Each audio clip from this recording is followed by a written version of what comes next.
Hello everybody, welcome to today's topic.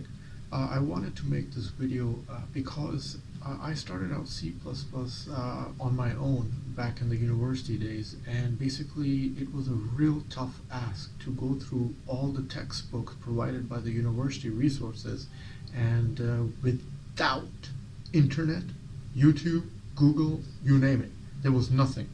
And you just had your books, you had your four walls in your room, and that was it, and were left to your imagination. So today I'm making the video on how to learn C++ in 2022, and I'm just going to go over the basics and how to learn the best you can. And before I dig into I just want to share this clip. And I have created playlists already if you want to dig deeper into a particular topic for you. Also, I am enclosing inside the video's description box link to my website, which is from an old website, so a detailed list of everyday videos that I make, that I have made, and take the viewing pleasure from there, because it's much easier. You can't show all the videos on the YouTube platform, so I've created a website where you can see anything you like at a click of a button. And I want to talk about what I did when I learned the programming language. Is that I got something like this, a small notebook, and this is just it has some pages, and I made like notes with each reference, like to all the reference syntax, and take it from there. And it was a very good, handy,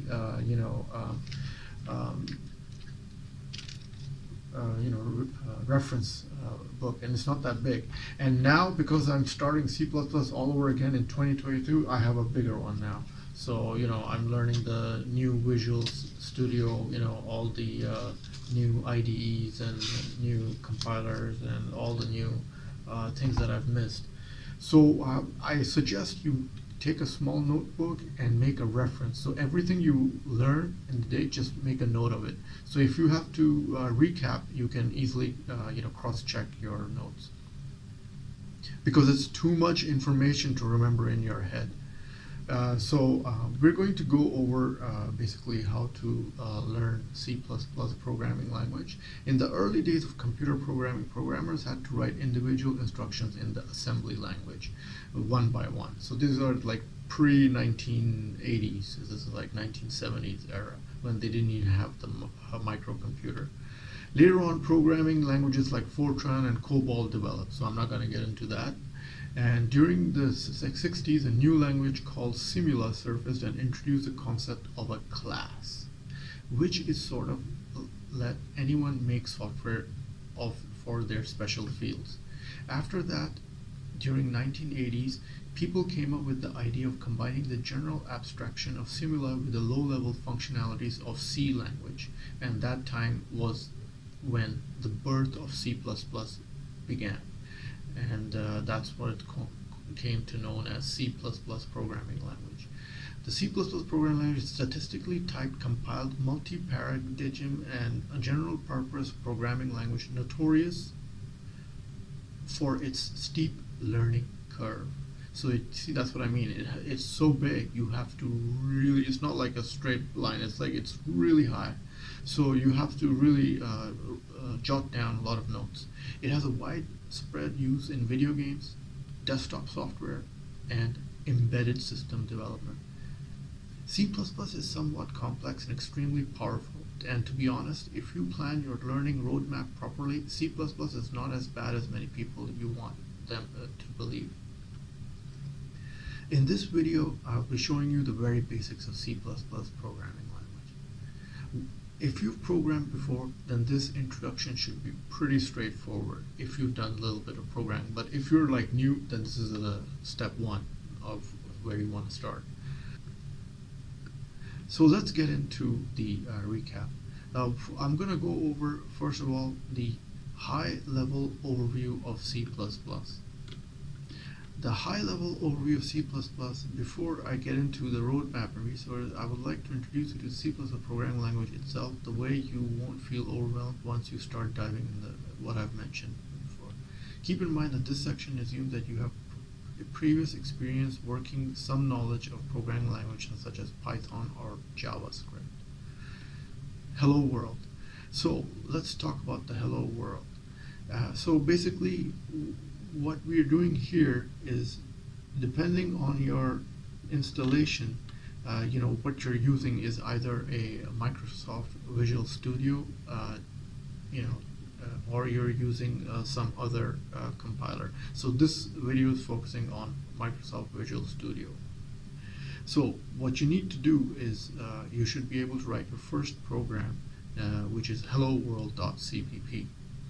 And you can just, once you create a new project, you then go and create a new source CPP file, and you'll be opened with a file in the Visual Studio editor. And then over there you will begin to write this hash include iostream, then integer main, and then open curly brackets, std : cout, and then arrow arrow, and then the hello world string, and then arrow arrow std, and then return, and then closing curly brackets. This is your basic C++ program. And when you do that, and without any errors, you should be able to run the program, and then you should be able, the compiler will show you hello world. Now, if you want to use PowerShell, and you want to do the same thing in PowerShell, because PowerShell is a very powerful shell script running system, which you can just run on the go. You don't need an editor. So you can just type, basically, you can do the same thing in the PowerShell, but with not a lot of code. But there's no, because the file is not saved. So you need to save something where you can save the file. Let's move on to understanding a C++ program. Now that you've written your first C++ program, it is time to understand what you just did. Let's take a look at the source code once again.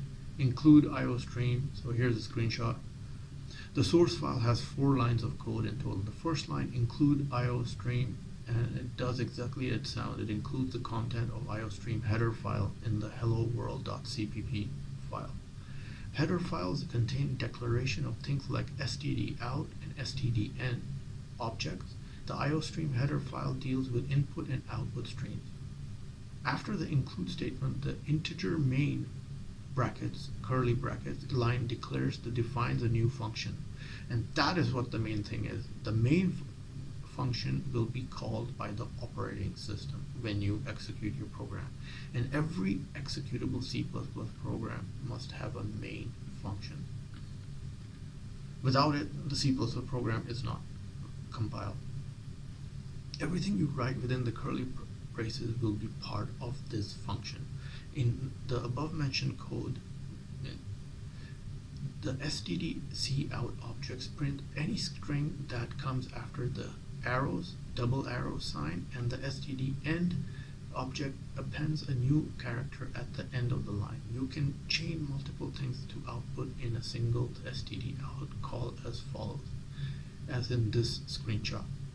So here we have stdout arrows, hello world arrows, and then we have double quotation with a space, arrow, and then quotation, and then C++ is awesome, and then arrows, and then stdin. So you can have multiple strings. If you compile and run the program, you'll get the following output. C++ is awesome. The word int in the function declaration simply means this function it returns as an integer. Returning 0 at the end of the program means it ran successfully. A non-zero returns a value. It usually indicates some kind of failure. So, but this topic is out of scope for this video, so I'm not going to get into that. Okay, now I'm going to talk about the common data types and arrays. C++ has 7 fundamental data types. They are integer, floating point, double floating point, character, wide character, Boolean, and empty. So this is the screenshot for the common data types and arrays.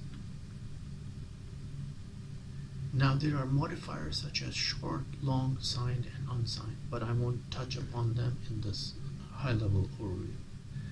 To declare a variable of a certain data type, you can do something like this in this screenshot.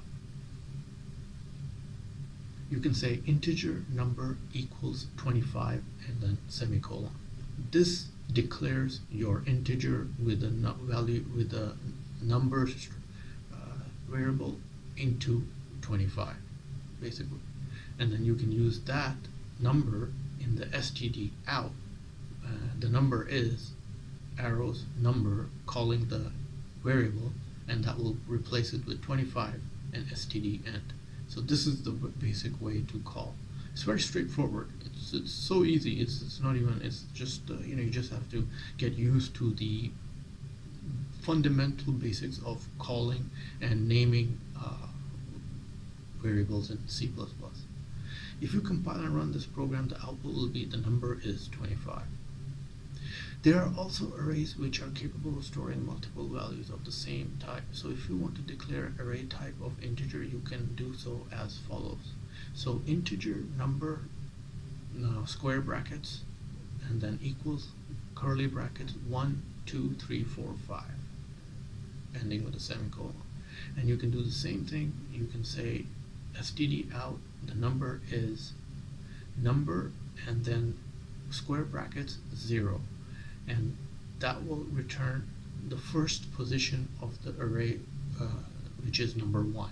So if you say number 1, that will call the value 2, and if you say number 2, that will call the value 3, because in arrays it starts with 0, 1, 2, 3. So if there are five values, then it will start with 0 and with a 4, so and so forth.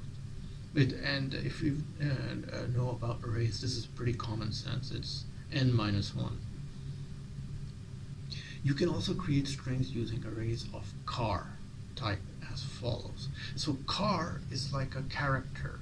So basically, back in the day when I was learning, it's like char is like a string value.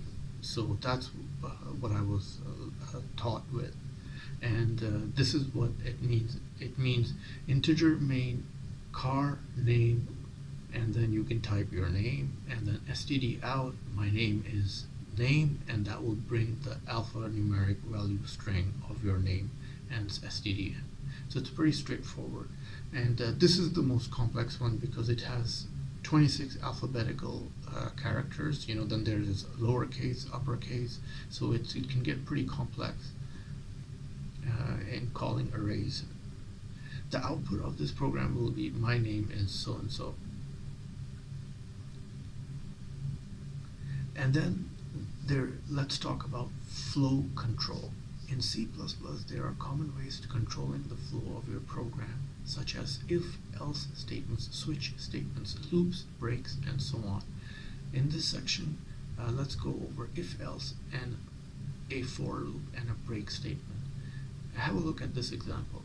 Over here we call an integer numbers array with 1 to 10 values, and then we assign a for loop, which is integer I equals 0, I less than 10, so it's not more than 10, and then I plus plus is just an iterator.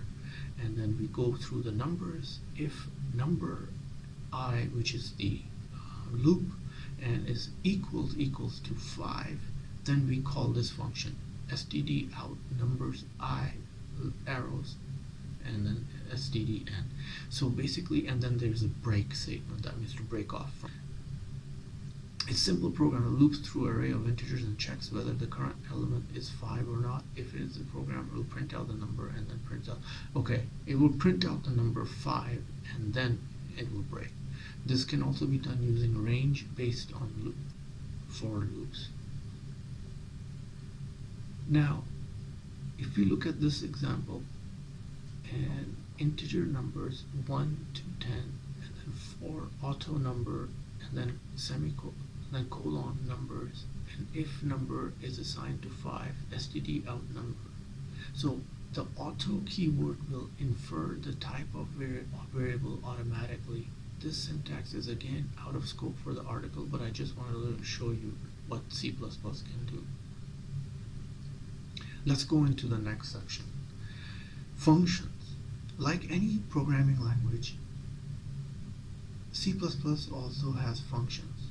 You can create one as follows. It's pretty self-evident.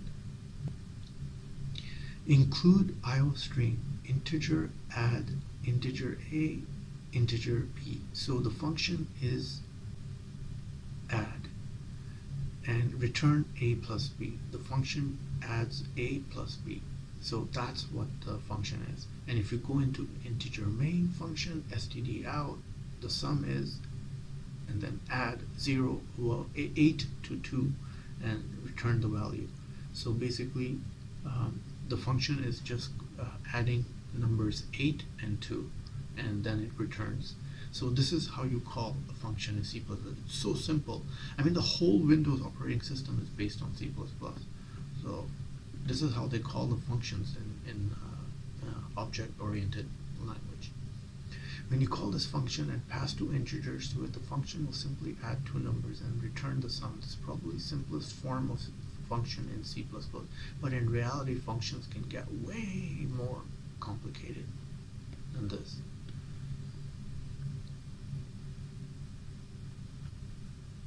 So I hope you learned a couple of things about the basics of learning of C++. There are many more resources these days, and this is the right way to get a start off from the basics of learning a C++ language and taking it from there. And remember, C++ or any programming language, you grow over time. You don't just learn over one day. You have to build it over weeks, months, and then you bring increments to your knowledge in your brain as time passes. It doesn't happen over 24 hours. Trust me on that. And in conclusion, I would like to thank you for watching the video, and I hope you've learned some valuable stuff. And basically, so keep applying what you've learned so far and just building on it. And I will be making more coding videos, and hope to see you next video. Ta-ta from Shaz. Enjoy this video? Then must have a look at these videos.